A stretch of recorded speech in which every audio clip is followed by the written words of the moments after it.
My fellow Nigerians, see what is happening in Tinubu's government.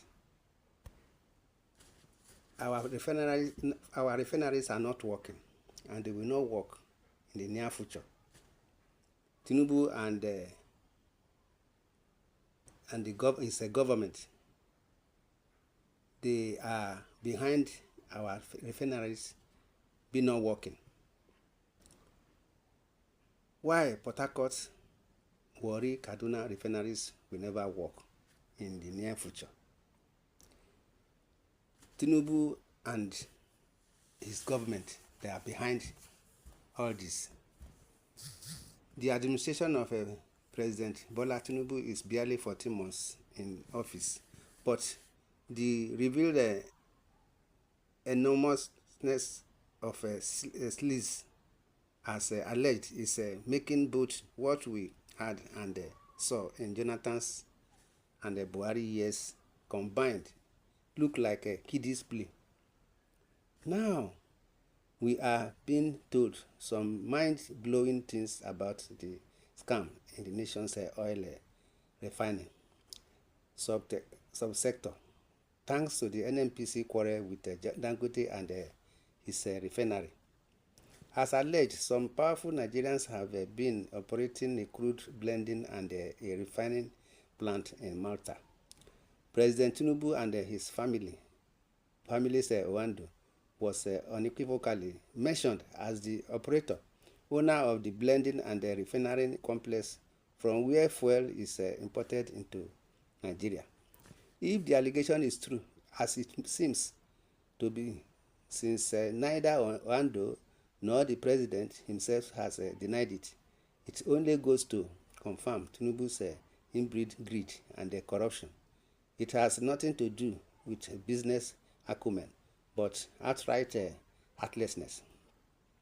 No wonder Nigerians are suffering and paying so much for fuel despite being blessed with abundant crude oil and 3.5 existing state-owned refineries deliberately crippled despite billions of dollars expended on their repairs, so we can continue to bring fuel from outside, including the Malta refinery complex. Recently, Owando PLC announced the approval to acquire 100% of all onshore assets belonging to Nigerians, a Jeep Oil Company. This effectively means that the Tinubu family now owns Ajib, which is part of Eni SPA, an Italian multinational oil and gas giant. Ajib Oil operates 17 onshore oil blocks and produces 11 million barrels of oil and condensates annually, and it also manages the Bonny natural gas liquefaction plant. One might wonder why such a successful company would divest 100% of such a critical assets. Observing similar situations like the case with Dangote suggests that this sale may not have been made lightly, willingly. Now, these crucial oil fields and plants in Nigeria are under the control of Tinubu through Owando PLC, which is Tinubu's family-owned, not even NNPC. Continuing this with their control over substantial oil reserves in the Niger Delta and the ability to explore further through Ajib acreages. Their next step is refining, and instead of building a refinery in Nigeria, they opted to covertly construct one in Malta. This move allows them to exploit the country's resources and obscure their activities. In early 2021, Emenemed Company Limited, the leading fuel supplier in Malta, issued a tender for the leasing of storage tanks and a blending facility at the Ras Hazi Oil Terminal in Malta. Ras Hazi Oil Terminal Limited won the bidding. It is owned and operated by the Tinubu family, with Wale Tinubu, who is also the chairman of Oando PLC, serving as its chairman, along with other members of the Tinubu family and their associates. See the board of Ras Hanzi Oil Terminal Limited. The company engaged in crude oil blending business in Mata and shipping the dirty products to Nigeria. 1. Wale Tinubu, chairman, also group executive of Oando PLC. 2. Mofe Bayo, non-executive director, also deputy group chief executive of Oando PLC. 3. Olufemi Adeyemo, non-executive director. 4. Adewale Tinubu Jr., executive director. 5. Omar Farag, non-executive director. 6. Mark B. Davis, non-executive director, also a former executive at Trafigura. The company has already established a functioning refinery in Malta.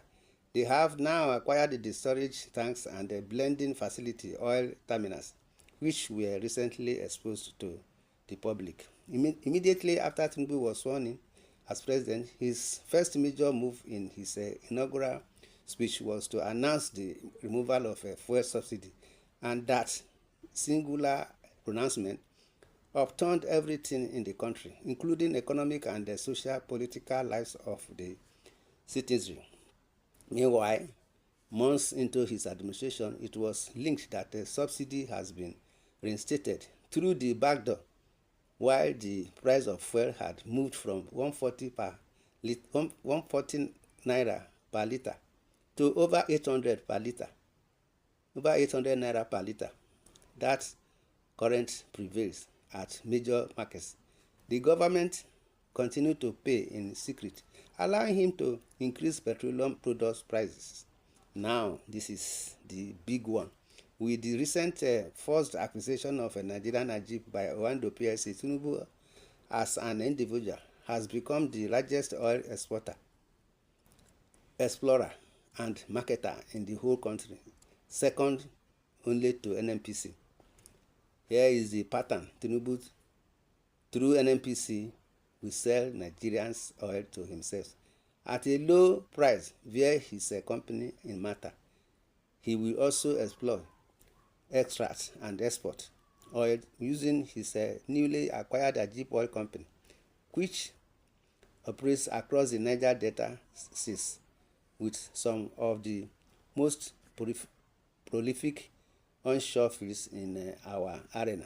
Tinubu will then buy back the refined oil from his company in Malta through NNPC, and as an oil marketer via one of his companies, OVH Energy Oando, at a higher price and export them back to Nigeria.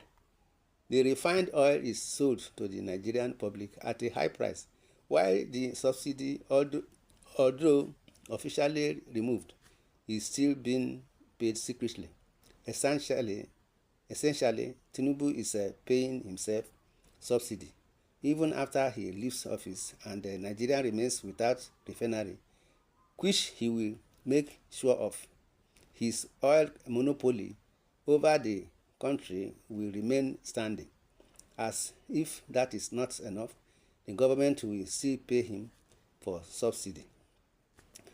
He sold over $2 billion worth of petroleum products to Nigeria through the Mata refinery just in 2023 alone. That is an example of what the future of Nigerian oil importation will look like. That is why he will fight the Dangote refinery with everything he has. If it becomes operational, his multi-trillion naira oil monopoly enterprise will collapse. The price of petroleum products like fuel will keep increasing while he still pays himself subsidy. That is why our refineries are not working.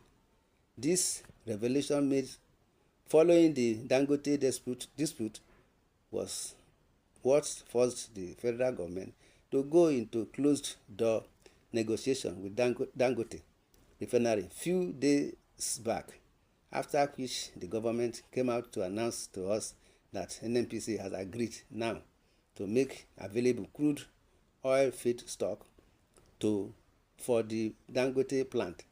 The company is expected to pay in naira as well. Just for you to know the source of our problems and why the Port Harcourt, Warri and Kaduna refineries may never work in a near future, Nigeria will hail thee. The powerful role of the big oil traders, namely Glencore,